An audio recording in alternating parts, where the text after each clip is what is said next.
The Convention on International Trade in Endangered Species report also shows that African elephants are not evenly distributed across the range, with Southern Africa hosting the bulk of the population at 71%, followed by East Africa at 20%, Central Africa at 6%, and West Africa at 3% of the continental population. However, while much of the current conservation focus is on the threat of poaching in the medium to long term, human expansion into elephant habitats, civil unrest, and climate change are all likely to constitute the greatest threat to the survival of the species. Around 33 economic development corridors have been planned or are being implemented already across Africa. If completed, will total over 53,000 kilometers in length. These are therefore likely to significantly impact elephant populations across their range, although the proportion of critical elephant range that falls into these corridors is currently unknown and urgently needs to be assessed. China has long been one of the world's biggest markets for ivory, but as of 2018, all trade in ivory and ivory products in the country is illegal. The move is being hailed as a major development in efforts to protect the world's elephant population. China has made a big push to eradicate ivory sales, and demand has fallen since early 2014 because of a crackdown on corruption and slower economic growth. Public awareness campaigns featuring celebrities have helped boost awareness of the bloody cost of ivory. Wildlife groups estimate 30,000 elephants are killed by poachers in Africa every year. China holds the biggest market in China, among with entire Asia market too. And the market could be good and could be bad, depending on what kind of goods we purchase in there. And obviously, the ivory is cost animal life in there, in Africa, and anywhere in the world. Maybe the product we shopped in the store that looks very pretty, very shining, but we all need to remember there's a blood on there somewhere else, and that cannot be just simply to wash out. We have to remember those images. China has allowed the sale of pre-convention ivory, which refers to products such as carvings and crafts, acquired before the 1975 Convention on International Trade in Endangered Species of Wild Fauna and Flora, as long as it is accompanied by certificates. The trade in pre-convention ivory has been legally thriving in China and Hong Kong since 1975, and environmental activists have long asserted that it has spurred demand for all ivory. The ban on all ivory sales has already led to an 80% decline in seizures of illegal ivory into China, as well as a 65% decline in raw ivory prices. That's according to the conservation group Wild Aid. Under the ban, China's 172 ivory carving factories and retail outlets will also close. Some factories and shops started closing in March 2017. Between collectors of wildlife and the ultimate users, any number of middlemen may be involved in the wildlife trade, including specialists involved in storage, handling, transport, manufacturing, industrial production, marketing, and export and retail businesses. The wildlife trade involves hundreds of millions of individual plants and animals from tens of thousands of species. It is estimated that 70,000 species of plants are used for medicinal purposes alone. Additionally, approximately 25% of modern medicines have been developed based on the medicinal properties of wild species. Little is known about the status of many of these species, although those that have been assessed show a concerning picture. Timber and seafood are the most important categories of international wildlife trade in terms of both volume and value.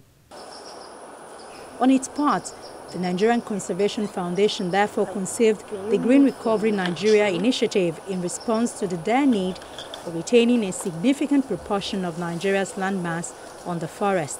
Since independence to date, we've gone from 40% forest cover to just 4%, and less than 1% hardwoods.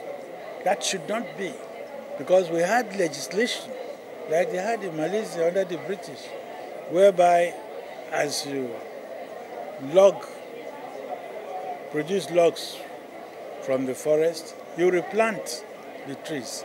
But because of poaching and corruption, that didn't happen. But we in the SCF are now trying, with our resources, with international cooperation, if we could help to produce a template for how we can now go back over the next 30 years to at least 25% forest cover. And then on that basis, working together with government, see if we can implement it. Luckily, with the nature parks we already have, seedlings can be developed there. And it's just a question of good plan, how many millions of seedlings, over what period, what resources do you need to replant back? Because when you say 25% forest cover in Nigeria, you are talking about 250,000 square kilometers. We have degraded forests we can upgrade, and then there is the green line against the Sahara, take up some, and so forth and so on. Forest resources are known to provide employment for over 2 million people through supply of firewood and poles, and more than 80,000 people also work in the log processing industries, especially in the forest zone of the southwest Nigeria. According to available statistics, Nigeria lost 36% of its primary forest between 1990 and 2005, putting the country second to Honduras and among the 10 countries with the highest deforestation rates in the world. Experts say the grim reality is that by 2046, Nigeria's forest land will be reduced to grasslands in the absence of an intervention. The implication of this on national stability will no doubt be catastrophic, as forest-dependent people will be stripped of their livelihood. The Nigerian Conservation Foundation says it is certain that Green Recovery Nigeria is a grand project to remedy the situation.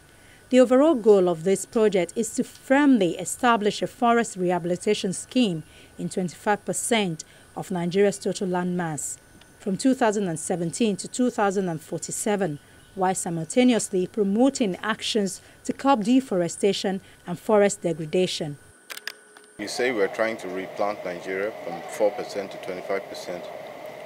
Not that we're going to buy seeds and plant trees, but to encourage, instigate others to do that project, whether it is at a corporate level or government level. I talked about the map of Nigeria where you could see the forest cover changing over time and projecting forward.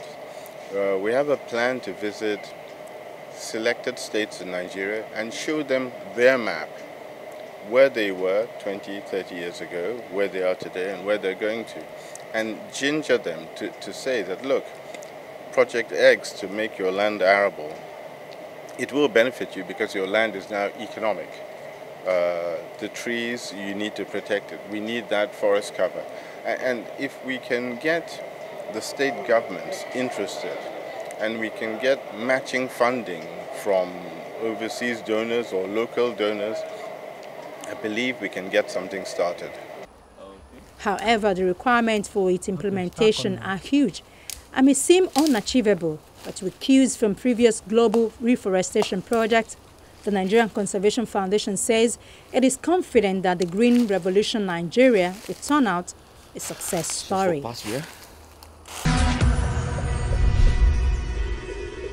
In fact, many people are involved in wildlife trade in some way, even if it's just as end consumers of wildlife products like ivories.